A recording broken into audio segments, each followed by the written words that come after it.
শিবির কর্মী একজন তাকে গণধর্ষণের হুমকি দেয়, গণধর্ষণের আহ্বান জানায়।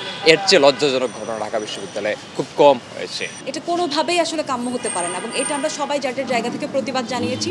একটা বিষয় যখন ঘটে আমরা এটার প্রতিবাদ করতে চাই।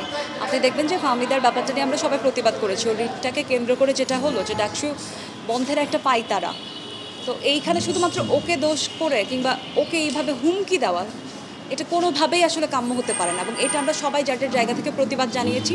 এবং যিনি এই অদ্ভুত আচরণটা দেখিয়েছেন আমরা কিন্তু দেখেছি যে মানে তার এটা কোনোভাবেই কাম্য হতে পারে এবং তার সাথে আমার বলতে হয় যে একটা বিশেষ দলের সংশ্লিষ্টতাও আমরা দেখেছি।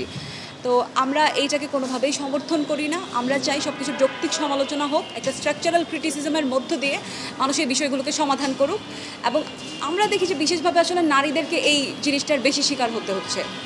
ডাকসু কেন্দ্রিক যে গণধর্ষণের যে হুমকি দেওয়া হচ্ছে সেটা তো একটা বিশেষ গোষ্ঠীর একজন সমর্থক দিয়েছে, এটা আপনারা সবাই জানেন।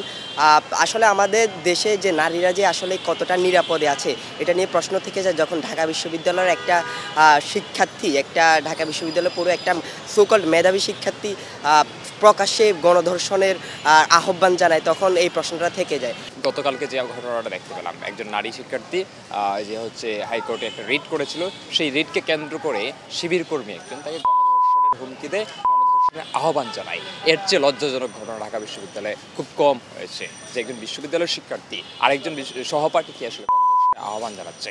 আমরা মনে করি যে এই ঘটনাগুলো যে সংঘটিত হচ্ছে এই ক্যাম্পাসের যে যৌন নিপীড়ন বিরোধী সেলের কথা আমরা বারবার দীর্ঘদিন ধরে বলে আসছি, নারীর জন্য নিরাপদ ক্যাম্পাস প্রণয়নের জন্য যৌন নিপীড়ন বিরোধী সেল কার্যকর করা খুবই জরুরি, কিন্তু বিশ্ববিদ্যালয় এখন পর্যন্ত এটা কার্যকরী করার কোনো উদ্যোগ গ্রহণ করে নাই। ফলে এই ধরনের ঘটনা ঘটে পার পেয়ে যাচ্ছে। আমরা মনে করি ওই শিক্ষার্থী এই ধরনের মন্তব্য করেছে, হুমকি প্রদান করেছে, সেই হুমকিগুলোর আসলে সিরিয়াসলি নেওয়া প্রয়োজন।